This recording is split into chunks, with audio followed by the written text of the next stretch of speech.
minuto volvió a defender el rumbo económico, anticipó que por primera vez la economía se va a llevar puesta a la política en el año electoral. ¿Cómo estás, Federico? Bienvenido, gracias por su parte hoy. ¿Cómo estás, Lina? Muchas gracias por la invitación. Gracias a vos, como siempre. Bueno, a ver, con respecto a los dichos del ministro, ¿no? Defendiendo justamente el modelo económico actual, sobre todo también ayer estuvo el presidente en el LATAM Economic Forum, haciendo un poco también de relevancia, ¿no? En esta macroeconomía que sigue avanzando y que está teniendo un buen desempeño. De hecho, los números estando y que está teniendo un buen desempeño. De hecho, los números también así lo dicen. ¿Qué se espera, Federico, para la segunda parte del año, ¿no? Los desafíos también del gobierno por delante.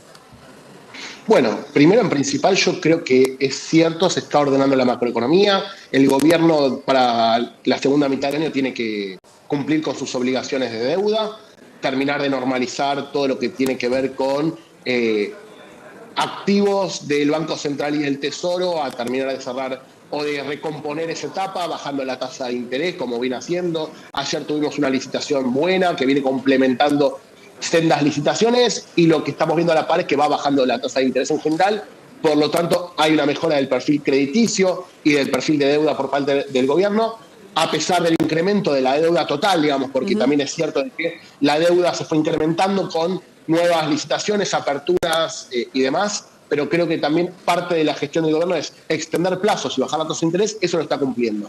Luego también lo que tenemos es que tiene que consolidar un perfil de crecimiento que permita recuperar la capacidad de consumo, sobre todo de las familias. Claro. Hoy lo que vemos es que las familias no están mejorando en el perfil de consumo, a pesar del crecimiento macroeconómico.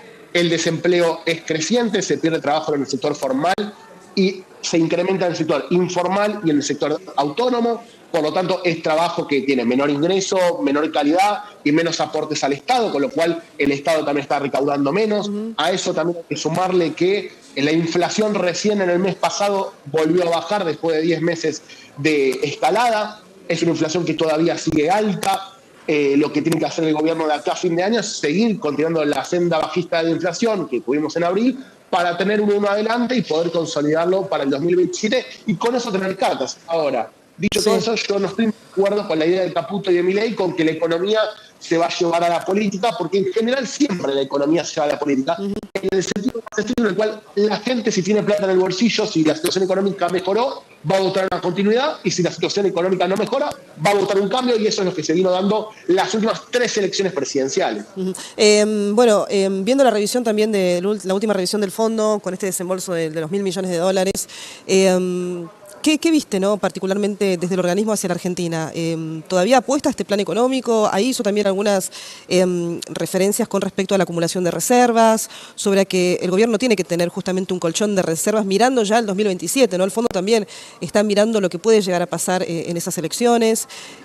También habló de una reforma tributaria, ¿no? De esto de que más trabajadores paguen los impuestos a las ganancias y una modificación en el monotributo. ¿Qué crees que está viendo el fondo en estos momentos, ¿no? Con respecto a la continuidad también? Bueno, para mí el fondo ve que la trayectoria es la correcta.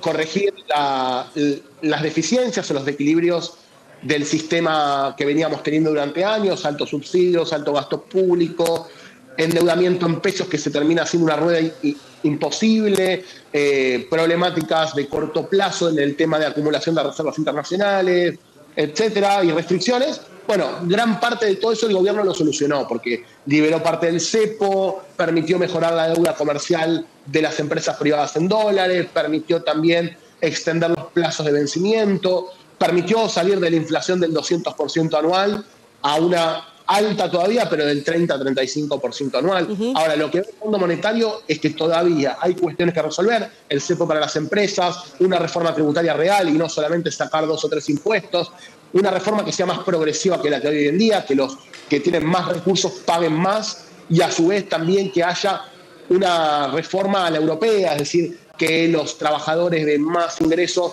paguen más impuestos en detrimento de los que menos ganan. A eso también hay que sumarle también cerrar el capítulo retenciones, permitir también corregir el índice de inflación, que eso es el gobierno ha prometido al fondo y todavía no ha cumplido. Y además de todo eso, acumular más reservas con un tipo de cambio que hoy está muy apreciado para el fondo y que obviamente le está pidiendo, si lo seguís apreciando, vas a tener un problema de largo plazo. Aún así, el fondo creo que apuesta a la continuidad. Argentina es el principal deudor del fondo. Yo creo que al fondo le conviene que la Argentina crezca, que cimente las bases del crecimiento para poder cobrar, por supuesto, y para poder mostrar al resto de los países deudores que es posible. Destacó el fondo también el superávit primario del 1,4% del PBI y mantiene todavía esa meta para la Argentina. ¿Por qué crees que no modificó?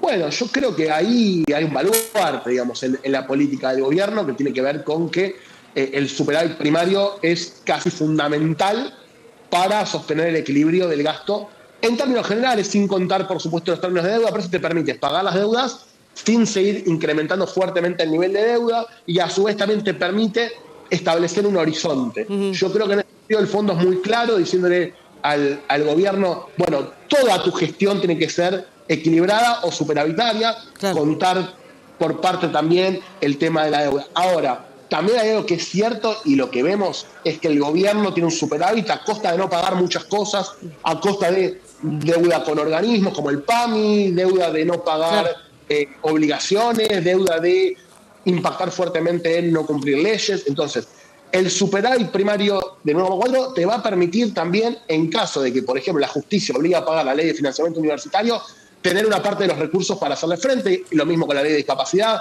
lo mismo con otras normativas que se han aprobado recientemente en el Congreso, que atentan contra ese superávit, pero que vos lo tenés que tener, digamos, contabilizado para evitar cambiar la tortilla, no pasar de superávit a déficit, y que eso vuelva a complicar las cuentas nacionales.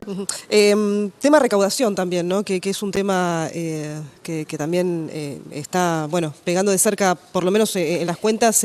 ¿Cómo crees qué desafíos también tiene el gobierno en ese sentido, teniendo en cuenta la decisión de las bajas de los derechos de exportación, ¿no? Que también tiene un punto de recaudación importante?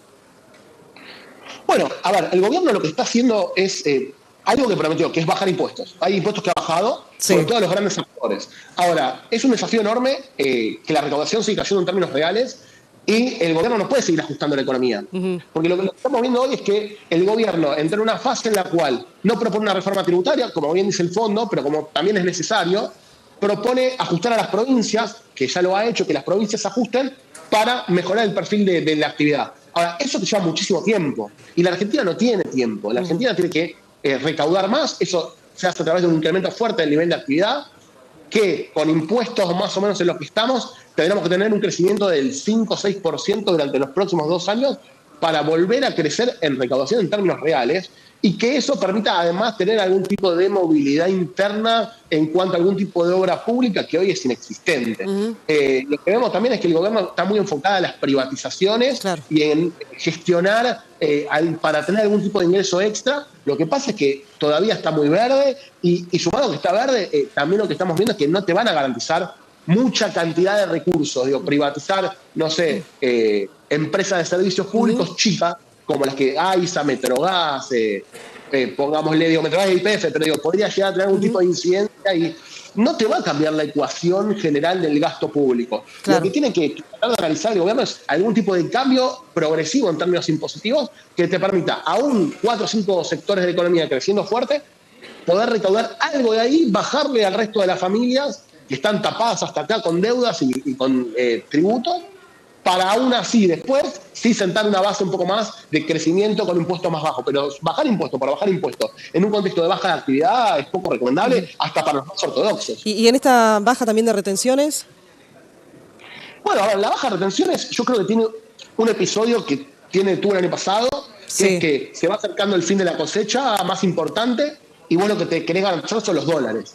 Ahora, acá hay un esquema binomial, ¿no? Se acumulan muchos dólares o pago impuestos. Yo creo que, si bien es una promesa, también es cierto de que vos no podés dejar de recaudar ese vagón de peso, digamos, lo quiero decir de una forma explícita, ¿no? Esa cantidad de recursos que te permitan pagar las cuentas y dejar de ajustar. Yo creo que el gobierno está haciendo una buena trayectoria de compra de reservas. No tendría que haberlo hecho ahora la baja de retenciones. Podría haber esperado más. Ahora, el campo tampoco te garantiza para el año que viene liquidar todo lo que se va guardando porque también es cierto que los precios internacionales son incertidumbre, uno más o menos ve que podrían llegar a bajar levemente, entonces el campo necesita algún tipo de incentivo para liquidar y ese incentivo es baja de retenciones. Ahora, ¿cuál es el costo-beneficio de esta medida? Para mí es un costo muy alto por un beneficio que es levemente alto. Claro. Claro. Y a ver, Federico, también preguntarte por las provincias. Bueno, muchas están saliendo también a los mercados, ¿no? ¿Por qué crees que Argentina todavía no lo hace o la decisión del gobierno de salir a los mercados? Ya sé que el riesgo país todavía no lo amerita, pero ¿crees que es una posibilidad en algún momento?